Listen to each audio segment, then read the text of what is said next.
Ce que l'homme d'affaires millionnaire était sur le point de découvrir changerait à jamais le destin de deux âmes marquées par l'abandon. Dans la cuisine luxueuse de ce manoir lyonnais, entre les arômes de pain fraîchement cuit et le son de larmes contenues, deux mondes complètement opposés étaient sur le point d'entrer en collision. Lui, dans son costume impeccable et ses yeux bleus chargés de secrets. Elle, avec ses mains tremblantes, des yeux verts qui ne pouvaient cacher des cicatrices invisibles et un sombre passé familial qui menaçait de détruire cette rencontre accidentelle. Quelle sombre vérité se cachait derrière les murs de verre qui séparaient le puissant magnate de la jeune chef? Comment quelqu'un qui avait grandi dans le besoin pourrait-elle comprendre les murmures et les ombres qui tourmentaient l'homme que tous craignaient dans les cercles d'affaires, tandis que l'arôme du café se mêlait à la tension palpable entre eux?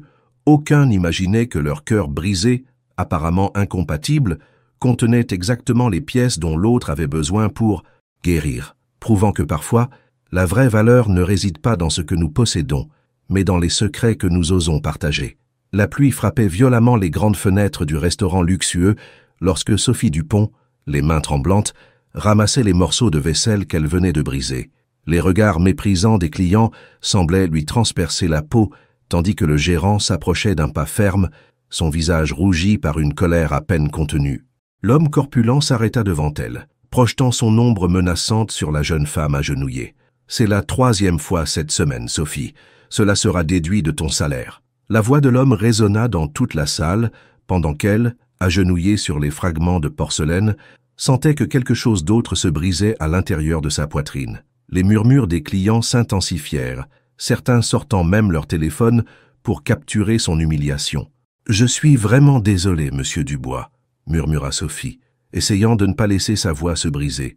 Ses doigts ramassaient précipitamment les fragments, ignorant la petite coupure qui commençait à saigner sur sa paume droite. « Je suis désolé, imita le gérant d'un ton moqueur. « Ça ne paie pas la vaisselle française que tu viens de détruire. À ce rythme, tu travailleras gratuitement tout le mois prochain. » Sophie ferma les yeux un instant, retenant les larmes qui menaçaient de déborder. Elle ne pouvait pas se permettre de pleurer. Elle ne pouvait pas se permettre de perdre cet emploi. Sa mère avait besoin des médicaments et du traitement qu'elle parvenait à peine à payer, avec 3 emplois simultanés. Cette histoire vous captive. N'hésitez pas à nous dire dans les commentaires de quelle ville vous nous suivez. Laissez un j'aime et abonnez-vous à notre chaîne pour découvrir la suite de cette rencontre qui pourrait tout changer. Soudain, une main ferme apparut devant elle. En levant les yeux, Sophie se retrouva face à des yeux bleus perçants qui l'observaient avec un mélange de curiosité et de compassion. Ils appartenaient à un homme grand et élégant, dont le costume sur mesure contrastait brutalement avec le simple uniforme de serveuse qu'elle portait. Son visage, aux traits parfaitement ciselés, montrait une expression indéchiffrable qui fit faire un bond inexplicable au cœur de Sophie. « Permettez-moi de vous aider », dit-il d'une voix profonde, une voix habituée à donner des ordres et à être obéie. À ce moment-là, aucun des deux n'imaginait que cette rencontre accidentelle changerait leur vie pour toujours. Antoine Mercier, propriétaire du groupe Mercier et l'un des hommes les plus puissants et énigmatiques de France, était entré dans le restaurant à la recherche d'un endroit tranquille pour examiner quelques documents. Il ne s'attendait pas à finir la soirée en aidant une serveuse en difficulté, encore moins à être captivé par des yeux verts pleins de courage contenu et de douleur silencieuse. Quelque chose dans ce regard lui rappelait lui-même des années auparavant, lorsqu'il luttait pour maintenir l'empire familial après la trahison qui avait détruit sa confiance dans le monde. « Ce n'est pas nécessaire de m'aider, monsieur », chuchota Sophie, sentant la chaleur monter à ses joues. Une mèche de ses cheveux châtain clair s'était échappée de son chignon, tombant sur son visage à la peau claire. « Cela fait partie de mon travail. Et aider ceux qui en ont besoin fait partie du mien, » répondit-il avec un sourire à peine perceptible qui contrastait avec la froideur habituelle de son regard. Pendant une seconde, leurs doigts se frôlèrent en ramassant le même fragment, envoyant un courant électrique à travers leur peau. Le gérant, reconnaissant immédiatement le puissant homme d'affaires, transforma son attitude despotique en une attitude servile qui était presque comique dans sa brusquerie. « Monsieur Mercier, quelle surprise de vous avoir dans notre humble établissement. Veuillez excuser cet incident. La fille est nouvelle et mérite d'être traitée avec respect, » compléta Antoine d'un ton tranchant, se redressant lentement tout en aidant Sophie à se relever. « J'aimerais vous parler en privé maintenant même. » L'autorité dans sa voix n'admettait aucune réplique. Le gérant pâlit visiblement, tandis que les clients, maintenant conscients de l'identité de l'homme mystérieux, observèrent la scène avec un intérêt renouvelé. « Bien sûr, monsieur Mercier, par ici, s'il vous plaît », balbutia le gérant indiquant son bureau. Avant de le suivre, Antoine se tourna vers Sophie. « Vous allez bien ?» demanda-t-il avec une préoccupation sincère, remarquant la petite coupure sur sa paume. « Oui, ce n'est rien », répondit-elle, surprise par cette gentillesse inattendue. « Merci. Votre nom ?» s'enquit-il. « Sophie. Sophie Dupont », répondit-elle, se demandant pourquoi cet homme puissant s'intéressait à une simple serveuse. Peut-être n'était-ce qu'une curiosité passagère, pensa-t-elle, ou une stratégie pour impressionner les autres clients par son apparente bienveillance. « Sophie », répéta-t-il, comme savourant chaque syllabe, « enchanté de vous connaître. Ne partez pas avant mon retour, s'il vous plaît. » Avec ces paroles énigmatiques, Antoine suivit le gérant nerveux vers le bureau, laissant Sophie confuse et les autres employés la regardant avec un mélange d'envie et de curiosité. Quelques minutes plus tard, qui semblèrent éternelles à Sophie, le gérant revint avec une expression indéchiffrable. À ses côtés, Antoine maintenait sa posture sereine et dominante. « Mademoiselle Dupont », commença le gérant d'une voix tendue, « à partir de demain, vous serez transférée au département des événements spéciaux, avec une augmentation considérable de votre salaire. Monsieur Mercier a suggéré que vos compétences seraient mieux utilisées là-bas. » Sophie regarda Antoine avec incrédulité, incapable de traiter ce qu'elle venait d'entendre. Pourquoi cet homme, ce parfait inconnu, intercédait-il ainsi pour elle? « Mais monsieur Dubois, je n'ai pas d'expérience en événements spéciaux, » protesta-t-elle faiblement, plus par confusion que par modestie. « Tu apprendras, » répondit sèchement le gérant. « Maintenant, tu peux te retirer pour aujourd'hui. Demain, nous t'attendons à 9 heures au bureau central pour ta nouvelle formation. » Pendant que les autres employés retournaient précipitamment à leurs tâches, Antoine s'approcha de Sophie. De sa poche, il sortit une carte de visite qu'il lui tendit d'un geste élégant. « Si vous avez des problèmes avec la transition, appelez-moi directement, » dit-il à voix basse, juste pour ses oreilles. « Parfois, les secondes chances sont celles qui font la différence dans la vie, mademoiselle Dupont. » Avant qu'elle ne puisse le remercier convenablement, il se dirigeait déjà vers la sortie, laissant derrière lui une aura de mystère et un sillage de son parfum coûteux que Sophie inhala inconsciemment. Ce soir-là, en rentrant dans son petit appartement partagé dans un quartier modeste de Lyon, Sophie ne pouvait s'empêcher de penser à ses yeux bleus qui semblèrent garder autant de secrets que les siens. Qui était vraiment Antoine Mercier? Et pourquoi s'était-il intéressé à l'aider? La carte de visite, simple mais élégante, semblait brûler dans la poche de son uniforme. Un passage inattendu vers un monde complètement différent du sien. Si cette histoire de dépassement de soi et d'amour véritable vous plaît, n'oubliez pas de laisser un j'aime et de vous abonner à notre chaîne. Dites-nous dans les commentaires de quelle ville vous nous regardez, nous adorerions vous connaître. Maintenant, continuez à découvrir ce qui arrivera à Sophie et à cet homme mystérieux. Pendant ce temps, dans son penthouse luxueux avec vue panoramique sur la ville, Antoine Mercier contemplait les lumières nocturnes de Lyon avec un verre de whisky à la main. Il ne comprenait pas pourquoi cette serveuse aux yeux verts avait capté son attention de manière si intense. Il y avait quelque chose dans son regard, un mélange de vulnérabilité et de détermination féroce qui lui semblait hypnotiquement familier. « As-tu déjà enquêté sur cette fille ?»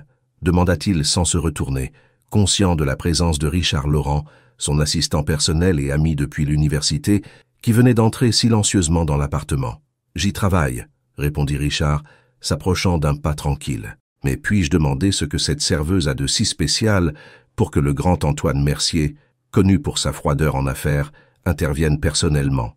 Antoine but une gorgée de whisky avant de répondre. « Je ne le sais pas moi-même », admit-il finalement. « Je suppose que j'ai vu quelque chose dans ses yeux qui m'a rappelé moi-même. » Richard acquiesça sans rien ajouter. Il connaissait trop bien son ami pour savoir que, derrière cette apparente froideur, se cachait un homme blessé par la trahison, un homme qui avait juré de ne plus jamais faire confiance, mais qui, ironiquement, continuait à chercher quelque chose d'authentique dans un monde de fausseté. Pendant ce temps, Sophie arrivait dans son modeste appartement, où sa colocataire, Marie, une maquilleuse professionnelle exubérante, l'attendait impatiemment. « Enfin, tu arrives. Tu dois absolument tout me raconter sur cette rumeur qui circule », s'exclama Marie dès que Sophie franchit la porte. « Quelle rumeur ?» demanda Sophie confuse, posant son sac usé sur une chaise. « Qu'Antoine Mercier en personne est intervenu quand Dubois t'humiliait, qu'il t'a défendu devant tout le monde et qu'il t'a même obtenu une promotion. Tout le monde en parle dans les groupes WhatsApp du personnel. » Sophie soupira, se laissant tomber sur le petit canapé qu'elle partageait. Les nouvelles vont vite, murmura-t-elle, encore en train de traiter les événements de la soirée. Alors c'est vrai, s'écria Marie, s'asseyant à côté d'elle. Tu dois me raconter chaque détail. Comment est-il en personne? On dit que ses yeux sont comme de la glace, qu'il peut te détruire d'un regard. Ils sont bleus, répondit Sophie pensivement, profonds, comme l'océan. Et oui, ils sont froids, mais pendant un moment j'y ai vu quelque chose d'autre, quelque chose de presque humain. Marie la regarda avec de grands yeux. « Tu es complètement sous le charme », déclara-t-elle avec un sourire malicieux. « Ma meilleure amie est le célibataire le plus convoité et mystérieux de France. On dirait que c'est tiré d'un de ces romans que tu aimes tant. »« Ne dis pas de bêtises », protesta Sophie, bien que ses joues rougissantes la trahissaient. « Il a juste été gentil. Demain, il ne se souviendra probablement même pas de moi. » Mais pendant qu'elle se préparait à dormir, dans l'intimité de sa petite chambre, Sophie sortit à nouveau la carte de visite. « Antoine Mercier », lut-elle dans un murmure, passant ses doigts sur les lettres gravées en relief. Pour la première fois depuis longtemps, elle se permit de rêver à quelque chose de plus que la simple survie quotidienne. Ce que Sophie ne pouvait pas imaginer, c'est qu'à des kilomètres de là, Antoine pensait aussi à elle, à ses yeux verts qui semblaient contenir tout un univers de secrets à découvrir. Sophie Dupont avait appris très jeune que la vie n'offre rien gratuitement. Née dans un petit village en Bretagne, elle était venue à Lyon pour suivre son rêve d'étudier la gastronomie. À 25 ans, elle jonglait entre 3 emplois pour payer son loyer et envoyer de l'argent à sa mère malade. La pauvreté et l'abandon avaient été ses premiers maîtres, lui enseignant que dans ce monde, elle ne pouvait compter que sur elle-même. Ses cheveux châtain clair tombaient en ondulation jusqu'au milieu de son dos, encadrant un visage aux traits délicats et à la peau claire qui contrastait avec ses expressifs yeux verts émeraude, hérités d'une grand-mère qu'elle n'avait jamais connue. Ses mains, bien que d'apparence délicate, montraient de petites cicatrices et des callosités qui racontaient l'histoire de son effort constant. Elle n'était pas consciente de sa beauté. Les années de lutte avaient éclipsé toute vanité, la remplaçant par une détermination silencieuse qui brillait dans son regard. Ce matin-là, tandis qu'elle se préparait pour son premier jour au département des événements spéciaux, elle tentait de calmer ses nerfs en pensant à l'augmentation de salaire et à ce que cela signifierait pour le traitement de sa mère. Devant le miroir, elle attacha ses cheveux en un chignon élégant, appliqua une touche de brillant à lèvres et ajusta le chemisier blanc impeccablement repassé qu'elle avait acheté dans une friperie. C'était ce qu'elle avait de plus formel. Vous aimez découvrir comment deux mondes si différents peuvent nous se rencontrer? Dites-nous dans les commentaires si vous avez déjà vécu une rencontre qui a changé votre vie. N'oubliez pas de laisser un j'aime et de vous abonner pour suivre l'évolution de cette histoire captivante. Tu vas t'évanouir quand tu sauras pour qui tu organiseras la prochaine fête, s'exclama sa colocataire, Marie, entrant dans la salle de bain comme une tornade d'énergie. Avec sa chevelure rouge vibrante et son maquillage impeccable, elle était l'antithèse de Sophie à bien des égards, mais leur amitié avait survécu à 3 ans de cohabitation et de soutien mutuel. « Pour qui ?» demanda Sophie distraitement, luttant avec la fermeture de sa nouvelle jupe, également de seconde main mais parfaitement adaptée à son nouveau poste. « Pour Antoine Mercier, le célibataire le plus convoité de toute la France. 33 ans, multimillionnaire, et avec un passé mystérieux qui le rend irrésistible, » récita Marie comme si elle lisait une fiche biographique, s'appuyant contre le cadre de la porte avec une expression rêveuse. On dit que depuis que sa fiancée l'a abandonné à l'hôtel il y a 3 ans, il ne s'est plus engagé avec personne, seulement des relations éphémères, et toujours avec des femmes dont il sait qu'elles ne pourront pas franchir ses barrières. Sophie sentit un frisson parcourir sa colonne vertébrale. Le destin semblait jouer avec elle, la rapprochant à nouveau de l'homme aux yeux bleus qui avait bouleversé son monde la veille au soir. « Comment sais-tu que j'organiserai sa fête ?» demanda-t-elle, essayant de garder un ton désinvolte. « Parce que mon amie Émilie travaille au siège social et me l'a dit hier soir. Apparemment, c'est un événement énorme, le 30e anniversaire du groupe Mercier. Toutes les grosses pointures de la société française seront là, et toi, ma chère amie, tu seras au milieu de tout ce glamour, » répondit Marie, faisant de petits bonds d'excitation. « Ne sois pas ridicule, » murmura Sophie, bien que son cœur battait la chamade. « Je ne serai sûrement qu'une assistante de plus, servant des canapés ou quelque chose comme ça. Ce n'est pas ce que dit Émilie. Selon elle, Antoine Mercier lui-même a expressément demandé que Mademoiselle Dupont fasse partie de l'équipe principale d'organisation. Tout le monde est fou à se demander qui tu es et comment tu as attiré son attention. » Les paroles de Marie provoquèrent un mélange de terreur et d'excitation chez Sophie. Pourquoi Antoine Mercier la voulait-elle spécifiquement pour cet événement? Était-ce simple curiosité ou y avait-il autre chose? Impossible qu'il se soit intéressé à moi, dit-elle finalement, plus pour se convaincre elle-même que Marie. Il a juste été gentil hier soir, probablement par simple courtoisie. Marie roula des yeux dramatiquement. Antoine Mercier n'est pas précisément connu pour sa gentillesse ou sa courtoisie, mon ami. L'homme a la réputation d'être froid comme la glace dans les affaires. Certains disent même qu'après la trahison de sa fiancée, il a simplement cessé de ressentir. Sophie finit de s'arranger en silence, réfléchissant à l'aspect surréaliste de la situation. Un jour, elle était une simple serveuse luttant pour survivre, et le lendemain, elle était sur le point d'entrer dans le monde exclusif de l'élite française, tout cela grâce à une rencontre fortuite avec un homme dont la simple mention faisait trembler des hommes d'affaires expérimentés. « Souhaite-moi bonne chance, dit-elle finalement, prenant son sac usé et se dirigeant vers la porte. « Conquiert-le, tigresse !» s'exclama Marie avec un sourire espiègle. « Et souviens-toi de tous les détails pour me les raconter après. » Pendant ce temps, dans le penthouse de l'un des immeubles les plus exclusifs de la ville, Antoine Mercier contemplait l'aube avec une tasse de café à la main. À 33 ans, il avait bâti un empire commercial englobant hôtels, restaurants et développements immobiliers. Son visage, qui apparaissait régulièrement en couverture des magazines économiques, montrait des traits parfaits, mâchoire définie, nez droit, et ses yeux bleus intenses qui semblaient capables de transpercer l'âme de quiconque osait soutenir son regard. Cependant, la solitude était sa seule compagne constante. Le penthouse minimaliste décoré dans des tons gris et blancs reflétait sa personnalité actuelle, ordonnée, froide, sans place pour le chaos émotionnel qui avait failli le détruire autrefois. Le rapport sur la jeune femme que tu as demandé à enquêter est déjà dans ton courrier, annonça Richard entrant dans le spacieux salon avec sa tablette à la main. Puis-je demander pourquoi tant d'intérêt pour une simple serveuse? Antoine ne répondit pas immédiatement.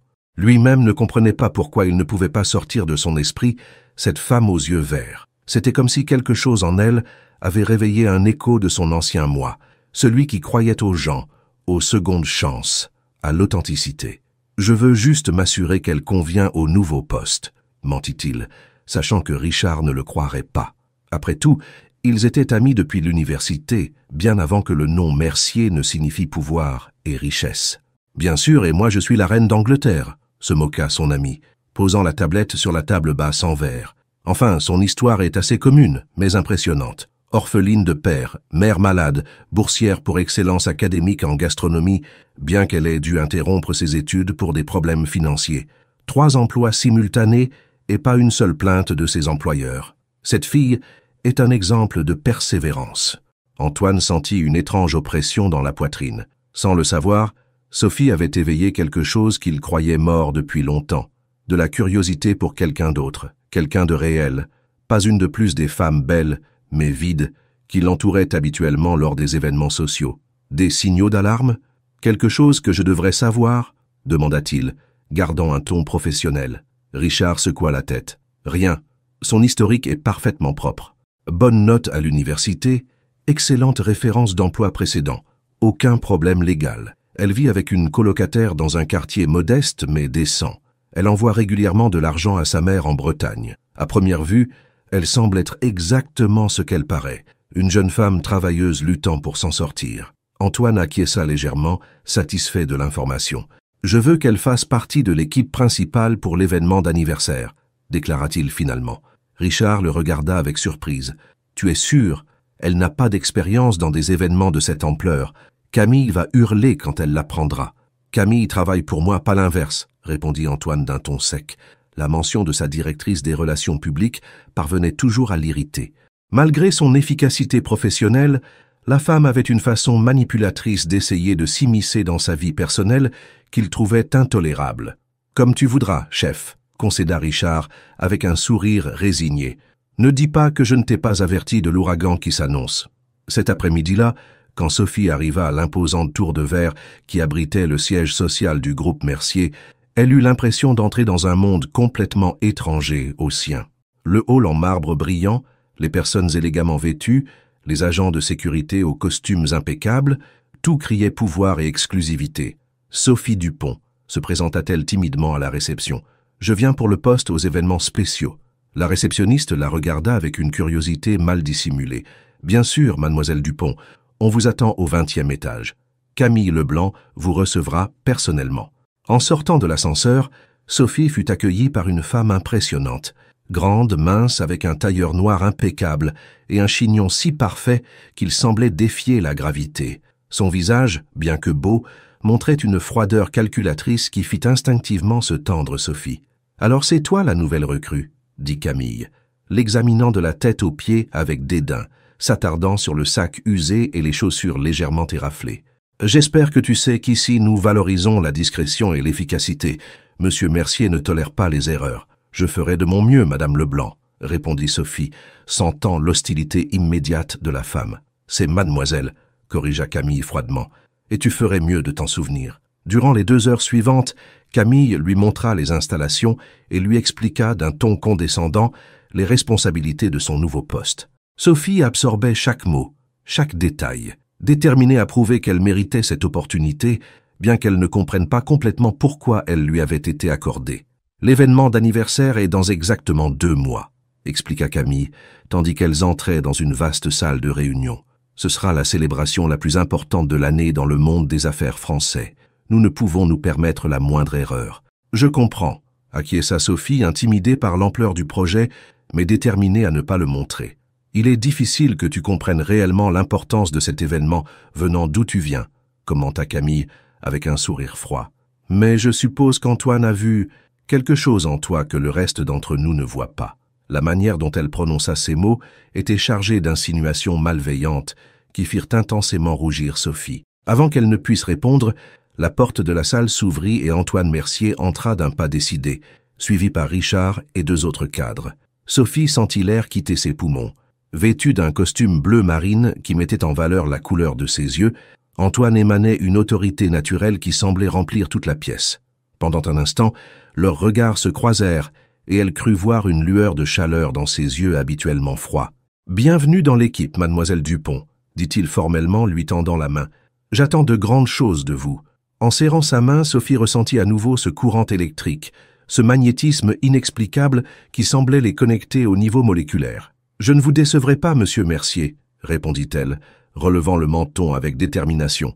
Et ainsi, entre 2 personnes blessées par la vie, de mondes complètement opposés, commençait une danse de silence, de regards et de mots non dits qui changeraient le cours de leur destin.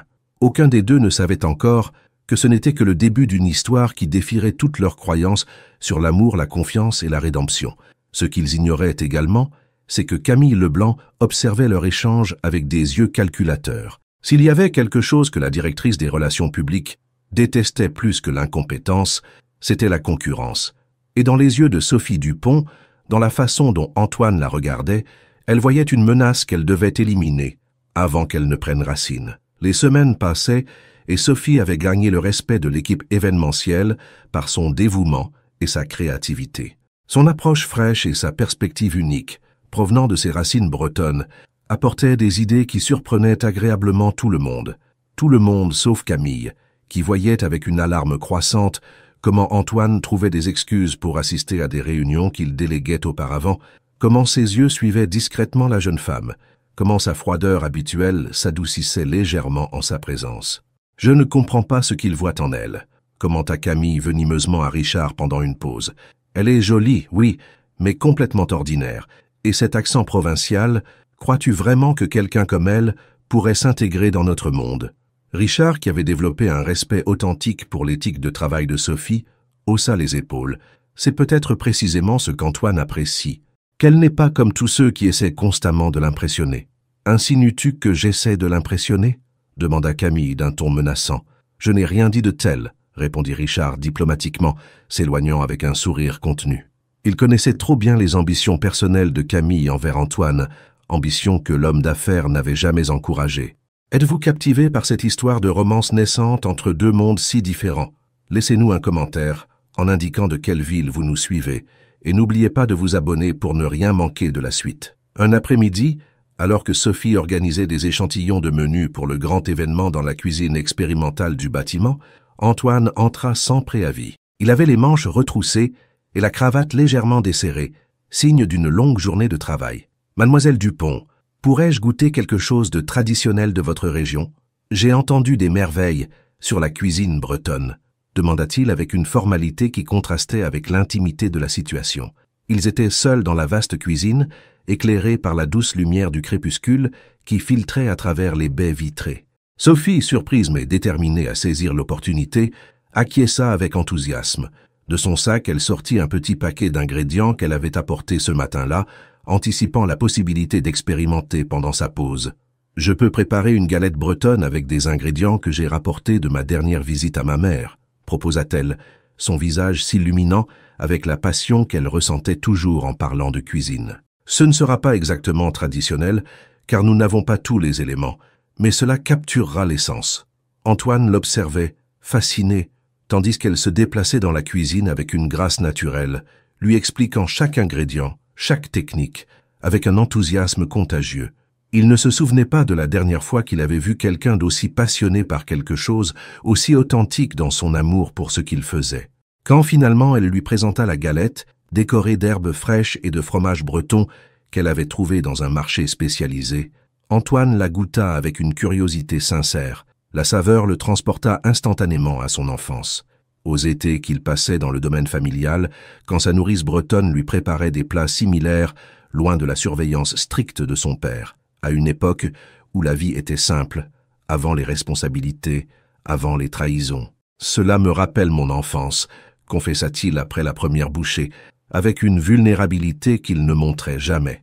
Ma nourrice était bretonne et préparait quelque chose de similaire dans la cuisine du domaine, quand mon père n'était pas là pour la réprimander de ne pas suivre le menu parisien qu'il préférait. Sophie le regarda surprise, non seulement par la coïncidence, mais par cette ouverture inattendue. C'était la première fois qu'Antoine partageait quelque chose de personnel avec elle. La nourriture a ce pouvoir, monsieur Mercier. Elle nous connecte à qui nous sommes, à nos racines, répondit Sophie, observant fascinée comment le puissant homme d'affaires fermait les yeux en savourant les souvenirs. Parfois une seule bouchée peut nous transporter vers des moments que nous croyions oubliés. « Antoine », corrigea-t-il à voix basse, ouvrant les yeux pour la regarder directement. « Quand nous sommes seuls, appelle-moi Antoine. » Ce petit acte de confiance marqua le début de rencontres de plus en plus fréquentes. Antoine commença à passer par la cuisine expérimentale par hasard durant les après-midi, exactement quand il savait que Sophie y travaillerait. Des conversations sur la cuisine qui se transformaient en discussions sur les rêves, les craintes et les espoirs. Toujours en maintenant les distances, toujours avec la barrière invisible du patron et de l'employé, mais de plus en plus conscient de l'attraction indéniable qui grandissait entre eux. « Ma mère dit toujours que la cuisine est le cœur de n'importe quel foyer », commenta Sophie un après-midi, tout en préparant différentes options de dessert pour l'événement. « Que tu peux connaître l'âme d'une famille par ce qui se cuisine dans sa maison. »« Ma maison n'a jamais eu d'âme alors, » répondit Antoine avec un sourire amer. « Après la mort de ma mère, mon père a interdit tout plat qui lui rappelait elle. Les chefs ne préparaient que ce qu'il approuvait, toujours de la cuisine internationale, rien qui ait le goût du foyer. » Sophie le regarda avec compassion. « Parfois les gens affrontent la douleur de façons étranges. »« Mon père n'affrontait pas la douleur, il l'enterrait, » corrigea Antoine, se surprenant lui-même de partager quelque chose d'aussi personnel, comme il m'a appris à faire. Ces moments de vulnérabilité devenaient de plus en plus fréquents entre eux. Petites confessions, fragments de leur vie qu'ils ne partageaient avec personne d'autre. Une connexion qui grandissait silencieusement, nourrie par la compréhension mutuelle de ce que signifiait lutter, perdre et continuer d'avancer. Pendant l'essai final du menu pour l'anniversaire, Sophie présenta un dessert innovant qui fusionnait techniques françaises et saveurs régionales. Une mousse au chocolat avec un cœur de caramel au beurre salé maison, décoré de fleurs cristallisées et d'une fine feuille d'or. Le dessert baptisé « Rencontre des mondes » symbolisait parfaitement la fusion entre tradition et modernité qui caractérisait le groupe Mercier sous la direction d'Antoine. Quand tous les cadres se retirèrent après avoir approuvé avec enthousiasme le menu complet, Antoine resta, observant comment Sophie nettoyait méticuleusement son poste de travail. « Où as-tu appris à créer quelque chose comme ça ?» demanda-t-il, sincèrement impressionné, prenant une cuillerée du dessert qu'il avait spécialement réservé. « Dans mes rêves », répondit-elle avec un sourire timide, sans cesser de ranger. « J'ai étudié 2 ans de gastronomie avant que l'argent. Enfin, avant de devoir faire une pause. Mais j'expérimente toujours à la maison, je lis, j'apprends. Et pourquoi n'as-tu pas repris ?» insista-t-il, intrigué par cette partie de son histoire qu'il ne connaissait pas encore complètement. Sophie baissa les yeux gênée. Ses mains s'arrêtèrent un moment sur le marbre du comptoir. Ma mère est tombée gravement malade. Les traitements étaient coûteux et la liste d'attente dans les hôpitaux publics interminable. J'ai dû choisir entre payer l'université ou ses médicaments. Elle leva les yeux, affrontant les yeux bleus d'Antoine avec détermination. Ce n'était pas vraiment un choix. La vie parfois t'oblige à choisir entre tes rêves et tes responsabilités. Antoine l'observa longuement, reconnaissant en elle une force similaire à celle dont il avait eu besoin pour surmonter sa propre enfance compliquée, quelque chose que très peu connaissaient sur l'homme d'affaires désormais puissant. La différence était qu'il avait eu des ressources, tandis que Sophie avait lutté contre toutes les probabilités. « Parfois, les rêves attendent juste le bon moment », dit-il finalement, frôlant accidentellement sa main en prenant la dernière cuillerée de dessert. Le contact, bref mais électrisant, les laissa tous deux sans souffle. Aucun n'osa bouger pendant quelques secondes, leurs yeux connectés dans une communication silencieuse plus puissante que n'importe quel mot. Le charme se rompit en entendant le son de talons qui approchaient. Antoine retira sa main avec réticence, juste au moment où Camille entrait dans la cuisine avec un sourire calculateur. « Antoine, Gabrielle Fontaine vient d'arriver. Elle est impatiente de te voir, » annonça-t-elle avec une fausse innocence évaluant la situation d'un œil astucieux. La mention de la belle mannequin internationale à qui les tabloïds liaient souvent Antoine fut comme un seau d'eau froide pour Sophie. La réalité de leur monde différent la frappa avec force. Il appartenait à un univers de glamour, de pouvoir et de beauté de passerelle. Elle était simplement une employée de plus, une fille de province avec des rêves plus grands que ses possibilités. « Dis-lui que je m'excuse. J'ai un engagement inévitable, » répondit Antoine sans détourner les yeux de Sophie, dont le visage avait pris une expression soigneusement neutre. « Mais elle est venue de Paris spécialement pour te voir, » insista Camille avec une irritation à peine dissimulée. « Elle attend depuis presque 1 heure. »« J'ai dit que j'ai un engagement, » répliqua Antoine d'un ton tranchant, se tournant finalement vers Camille. « Présente-lui mes excuses et programme une réunion pour demain si elle est toujours intéressée à discuter de sa participation à la campagne. » Camille serra les lèvres, clairement mécontente mais acquiesça avant de se retirer d'un pas rigide. Sophie continua à nettoyer, essayant de faire semblant qu'elle n'avait pas entendu la conversation, que cela ne l'affectait pas. « Sophie » appela Antoine doucement. « Demain, c'est l'essai d'éclairage dans la salle principale de l'événement. J'aimerais que tu sois présente. Ton opinion sur l'ambiance sera importante pour que nous complémentions adéquatement le service de restauration. » C'était une excuse transparente pour passer plus de temps ensemble. Ils le savaient tous les deux, mais Sophie acquiesça professionnellement. « Bien sûr, monsieur Mercier, j'y serai. »« Antoine » corrigea-t-il à nouveau avec un léger sourire. « À demain, Sophie. » Quand elle resta seule, Sophie se permit de libérer le souffle qu'elle avait retenu. Que se passait-il?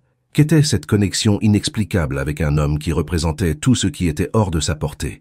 Pire encore, pourquoi ne pouvait-elle pas arrêter de penser à lui, d'anticiper leur rencontre, de mémoriser chaque détail de leur conversation?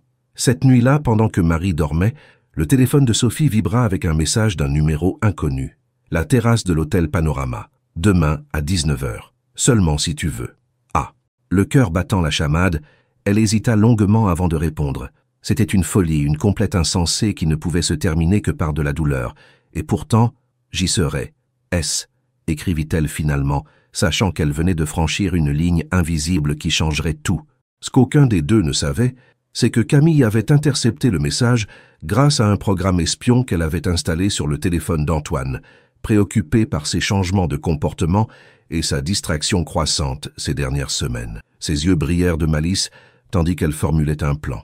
Elle était prête à tout pour protéger la position privilégiée qu'elle avait construite durant des années aux côtés d'Antoine, la position qui un jour, elle en était sûre, ferait d'elle Madame Mercier. « Je ne permettrai pas qu'une moins que rien détruise des années d'attente patiente, » murmura-t-elle pour elle-même, commençant à taper des noms et des contacts dans son propre agenda.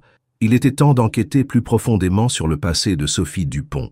Tout le monde avait des secrets, et elle était déterminée à trouver les siens.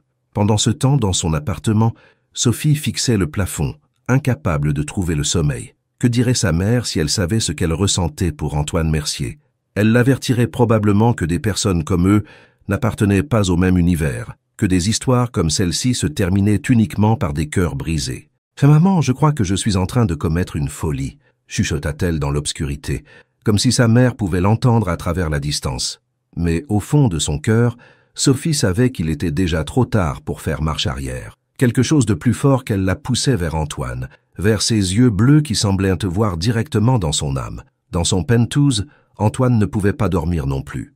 Pour la première fois en 3 ans, il sentait que les murailles qu'il avait construites autour de son cœur commençaient à se fissurer.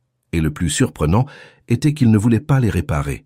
La terrasse de l'hôtel Panorama offrait une vue spectaculaire sur Lyon, baignée par les couleurs du crépuscule.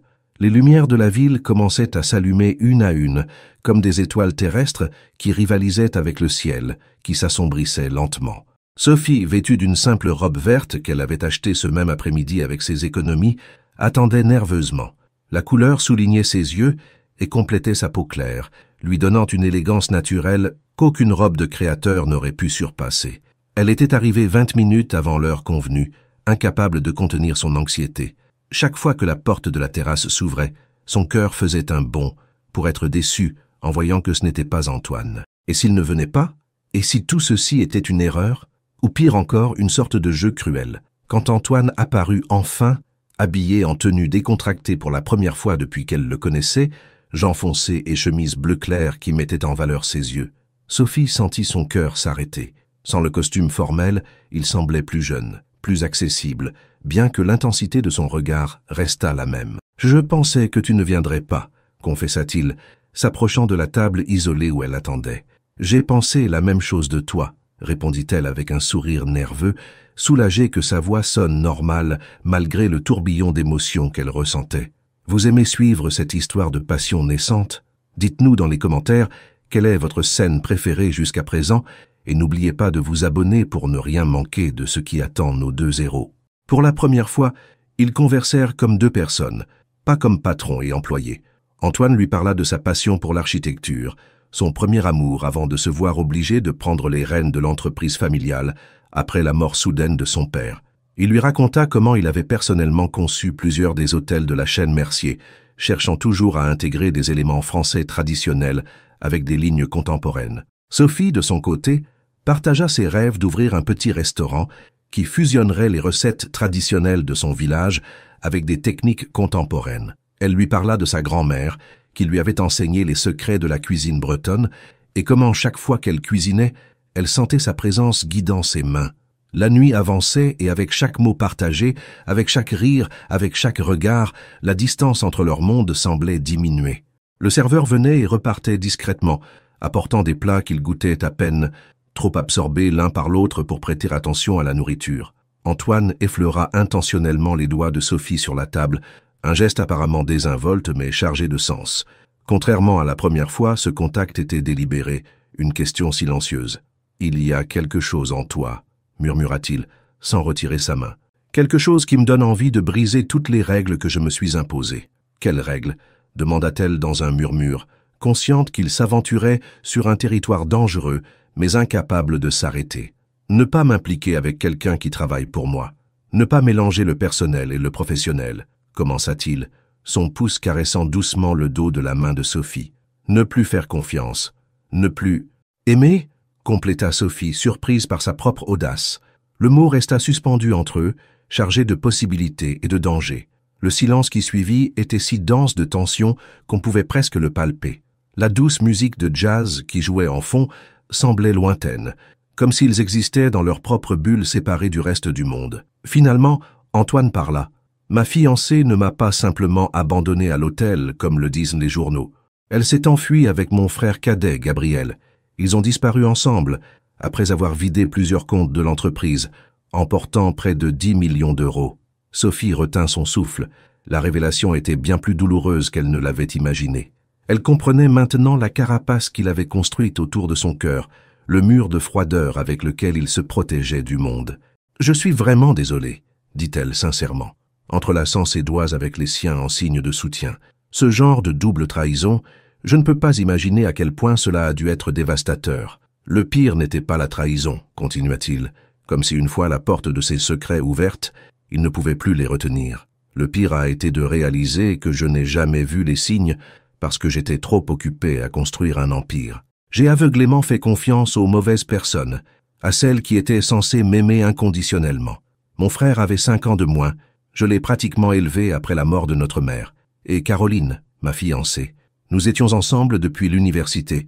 Je croyais qu'elle me connaissait mieux que quiconque. » Sa voix se brisa légèrement en prononçant son nom, et Sophie sentit une douleur poignante pour lui. Comment quelqu'un pouvait-il trahir ainsi un homme comme Antoine? Parfois nous faisons confiance, non pas parce que les autres le méritent, mais parce que nous avons besoin de croire que l'amour est possible, répondit Sophie, pensant à son propre père, qui les avait abandonnés quand elle était enfant, les laissant dans la pauvreté. Mon père nous a quittés quand j'avais 8 ans. Un jour, il n'est simplement pas rentré du travail. Plus tard, nous avons appris qu'il était parti avec une autre femme, emportant nos économies. Ma mère est tombée dans une dépression si profonde qu'elle en est tombée physiquement malade. Antoine serra doucement sa main, l'encourageant à continuer. Pendant longtemps, je me suis demandé ce que nous avions fait de mal, pourquoi nous n'avions pas été suffisantes pour lui, confessa Sophie. Maintenant, je comprends que certaines personnes ne sont simplement pas faites pour aimer vraiment, pour s'engager. Le problème n'a jamais été nous, c'était lui. Et toi, Sophie? Demanda Antoine, la regardant intensément. Quelles autres cicatrices caches-tu derrière ces yeux qui semblent tout voir? Elle hésita un moment. Elle ne parlait jamais de son passé, des humiliations, de la faim, du rejet. Après que mon père nous a abandonnés, nous avons dû déménager dans un quartier défavorisé. J'étais la fille de l'escroc. Personne ne voulait se lier avec moi à l'école. Ma mère est tombée malade de chagrin, littéralement. Un problème cardiaque qui s'est aggravé jusqu'à la laisser semi-invalide. J'ai passé ma vie à essayer de compenser son absence, essayant d'être suffisante, de prouver que je valais quelque chose. « Tu es plus que suffisante », murmura Antoine, rapprochant son visage du sien. « Tu es extraordinaire, Sophie. Ta force, ta détermination, ta capacité à voir la beauté là où d'autres ne verraient que des manques, c'est ce qui me fascine chez toi depuis le premier instant. » Leurs lèvres étaient sur le point de se rencontrer quand le téléphone de Sophie sonna avec insistance. Pendant une seconde, elle envisagea de l'ignorer, mais quelque chose lui dit qu'elle devait répondre. C'était Marie, hystérique. « Sophie, ta mère est à l'hôpital, une crise cardiaque, le voisin vient d'appeler. Tu dois venir tout de suite. Ils demandent une autorisation pour une chirurgie d'urgence. » Le monde de Sophie s'effondra en un instant. Sa mère, son ancre, la raison pour laquelle elle luttait chaque jour, elle ne pouvait pas la perdre, simplement impossible. « J'arrive tout de suite !» répondit-elle d'une voix tremblante, raccrochant pour chercher frénétiquement son sac. Antoine, voyant sa pâleur et le tremblement de ses mains, n'eut pas besoin d'explication. « Ta mère, devina-t-il, se levant immédiatement. Que s'est-il passé? »« Crise cardiaque, parvint à articuler Sophie. Elle est en Bretagne, je dois y arriver, mais je ne sais pas comment. Le dernier train est déjà parti, et... Ma voiture est en bas, interrompit Antoine avec un calme déterminé. Et mon jet privé peut être prêt dans 30 minutes. Allons-y. À ce moment, Sophie n'eut pas la force de protester ou de s'étonner. Elle acquiesça simplement, permettant à Antoine de la guider hors du restaurant avec un bras protecteur autour de ses épaules. Durant le trajet jusqu'à l'aéroport privé, Antoine passa plusieurs appels, organisant tout avec une efficacité née d'années, à gérer des crises d'entreprise. Au moment où ils arrivèrent sur la piste, où l'élégante jet avec l'emblème Mercier les attendait, Antoine avait déjà contacté les meilleurs spécialistes cardiologues de Paris, organisé un transfert immédiat de la mère de Sophie vers une clinique privée dès qu'elle serait stabilisée, et envoyé une équipe médicale avancée au petit hôpital rural où elle se trouvait. Sophie, consumée par l'inquiétude, enregistrait à peine ce qui se passait autour d'elle. Ce n'est que lorsqu'ils furent dans les airs, avec Lyon se transformant en un tapis de lumière sous eux, qu'elle prit véritablement conscience de ce qu'Antoine faisait pour elle. « Tu n'avais pas à faire tout ça, » murmura-t-elle, les larmes débordant finalement sur ses joues. « Je ne pourrai pas te rembourser.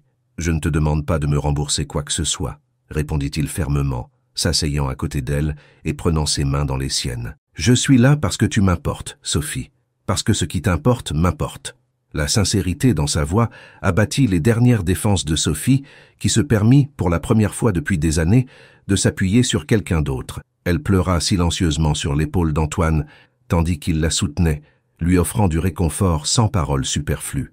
Quand ils arrivèrent au petit hôpital rural, où avait été admise Madame Jeanne Dupont, la mère de Sophie avait déjà été stabilisée grâce à l'équipe médicale envoyée par Antoine. La femme, au visage aimable et aux yeux verts identiques à ceux de sa fille, reposait connectée à des moniteurs qui montraient des signes vitaux, maintenant normalisés.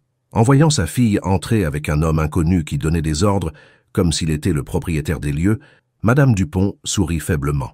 Alors je vais enfin rencontrer l'homme qui te fait soupirer dans tes rêves, plaisanta-t-elle, provoquant un violent rougissement chez Sophie. Maman, c'est mon patron, expliqua-t-elle maladroitement, consciente que le mot était ridiculement insuffisant pour décrire ce qu'Antoine commençait à signifier pour elle. Antoine Mercier, madame, ravi de vous rencontrer, dit-il avec un respect qui surprit Sophie. Il n'y avait pas de condescendance dans son comportement, seulement une considération sincère. Il s'approcha du lit et prit délicatement la main de la femme. « Je regrette que nous nous rencontrions dans ces circonstances, mais je vous promets que vous recevrez les meilleurs soins possibles. »« Enchanté, monsieur Mercier, » répondit madame Dupont, l'évaluant avec la sagesse de celle qui a vécu assez longtemps pour voir au-delà des apparences. « Ma fille n'a pas mentionné que son patron était si beau ou si attentionné. »« Maman ?»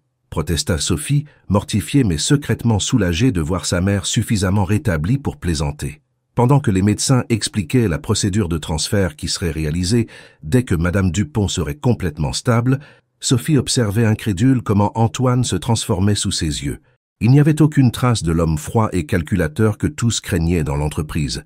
À sa place, elle voyait quelqu'un de compatissant, déterminé à aider sans se vanter de son pouvoir ou de sa richesse. « Le médecin dit que ta mère aura besoin d'une intervention chirurgicale », lui expliqua Antoine à voix basse quand ils furent seuls dans le couloir. « J'ai tout arrangé pour qu'elle soit réalisée par le docteur Lambert à Paris. C'est le meilleur spécialiste du pays. »« Antoine, je ne sais pas comment te remercier pour tout cela, » commença Sophie, bouleversée par sa générosité. « Tu n'as pas à me remercier, » interrompit-il doucement. « Je veux juste que tu saches que tu n'es pas seule dans cette épreuve, Sophie. Tu n'as pas à tout porter sur tes épaules. » Pour la première fois de sa vie adulte, Sophie sentit que quelqu'un était réellement à ses côtés, pas seulement avec des mots, mais avec des actions concrètes. C'était une sensation aussi bouleversante que réconfortante. Ce qu'aucun d'eux ne savait, c'est qu'à Lyon, Camille avait découvert leur destination et était furieuse. Son plan initial de saboter la rencontre sur la terrasse avait échoué, et maintenant Antoine était en Bretagne, mobilisant d'importantes ressources de l'entreprise pour aider la mère de Sophie. « Cela dépasse déjà une simple attirance », murmura-t-elle pour elle-même en parcourant les rapports qu'elle avait reçus. « J'ai besoin de quelque chose de plus percutant pour les séparer. » Avec une détermination renouvelée, elle commença à chercher dans les archives du village natal de Sophie, dans d'anciens registres, partout où elle pourrait trouver une tache dans le passé de la jeune chef. L'expression de son visage se transforma en un sourire malveillant quand elle trouva enfin quelque chose. « François Moreau », lut-elle à haute voix, savourant le nom comme une victoire anticipée. Qu'intéressant, très intéressant. Pendant que Camille tramait son plan, Sophie et Antoine passaient les heures à l'hôpital, alternant entre consultations avec les médecins et moments tranquilles au chevet de madame Dupont. Ce fut durant l'une de ces veilles qu'Antoine remarqua le petit hôtel improvisé que Sophie avait créé dans le coin de la chambre, avec une bougie, des fleurs sauvages et une image de Notre-Dame. « Tu es religieuse ?» demanda-t-il avec une curiosité sincère. Sophie sourit doucement. « Pas exactement. C'est plutôt une connexion avec mes racines, avec les traditions de mon village. Ma grand-mère m'a enseigné que la foi n'a pas à voir avec des dogmes, mais avec la recherche de lumière dans les moments sombres. » Antoine contempla pensivement le petit hôtel. « Ça fait longtemps que je n'ai pas ressenti ce genre de connexion avec quoi que ce soit, » confessa-t-il. « Parfois, je me demande si j'ai oublié comment croire en quelque chose de plus grand que les bilans trimestriels et les projections financières. Il n'est jamais trop tard pour s'en souvenir. » répondit Sophie, prenant sa main dans un geste instinctif qui semblait la chose la plus naturelle au monde. À ce moment, alors qu'ils partageaient un silence complice dans la chambre d'hôpital, quelque chose changea subtilement entre eux. Ils ne faisaient pas seulement connaissance, ils se reconnaissaient, comme si leurs âmes s'étaient cherchées à travers le temps et l'espace. Le transfert de madame Dupont vers la clinique privée à Paris ne fut que le début. Durant les semaines suivantes, pendant que la femme récupérait sous les meilleurs soins médicaux, Sophie et Antoine développèrent une routine qui les rapprochait chaque jour davantage. Il partageait son temps entre les obligations professionnelles qu'il gérait à distance et les visites à la clinique, où, étonnamment, il engageait de longues conversations avec la mère de Sophie.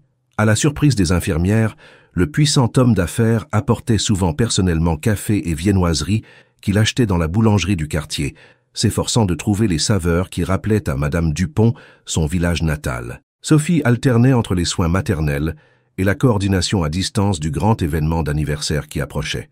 Malgré la situation, Antoine avait insisté pour qu'elle conserve son poste et ses responsabilités, convaincu que son talent était irremplaçable. Grâce aux visioconférences et à des assistants efficaces, elle parvenait à superviser les avancées sans négliger sa mère. « Je n'avais jamais vu ma fille aussi heureuse », commenta Madame Dupont à Antoine un après-midi où Sophie était sortie chercher du café à la cafétéria de l'hôpital.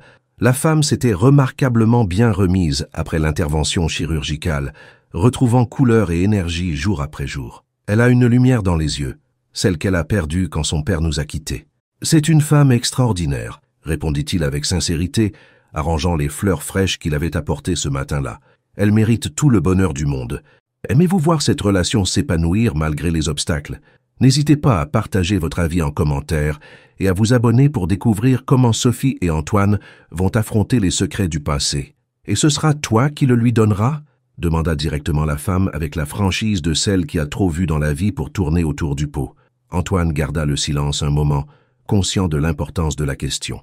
Ce n'était pas une conversation anodine, c'était la mère de Sophie qui l'évaluait, qui déterminait ses intentions. « J'aimerais essayer si elle me le permet », répondit-il finalement, soutenant le regard pénétrant de Madame Dupont, si semblable à celui de sa fille. « Mais j'ai peur de ne pas être ce dont elle a besoin, que mes propres cicatrices m'empêchent de la rendre heureuse. »« L'amour n'est pas l'absence de cicatrices, mon garçon, » sourit la femme, avec la sagesse que seules les années et la souffrance surmontée peuvent donner. « C'est trouver quelqu'un dont les cicatrices complètent les tiennes, quelqu'un qui comprend ta douleur parce qu'il a ressenti quelque chose de similaire. Je te demande une seule chose, ne joue pas avec elle. Elle a souffert trop d'abandon. »« Je ne suis pas un homme à jouer, Madame Dupont, » répondit-il sérieusement, prenant la main ridée de la femme entre les siennes. « Quand je m'engage, c'est pour toujours.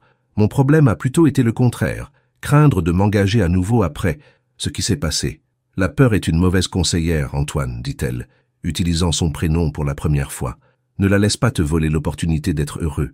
Crois-moi, je parle par expérience. » La conversation s'interrompit quand Sophie revint avec les boissons, mais les paroles de Madame Dupont continuèrent à résonner dans l'esprit d'Antoine. Ce soir-là, en retournant à la suite d'hôtel où il logeait pendant son séjour à Paris, il prit une décision. Il était temps de laisser le passé n'être que cela, du passé. Ce que ni l'un ni l'autre ne savaient, c'est que Camille avait été occupée.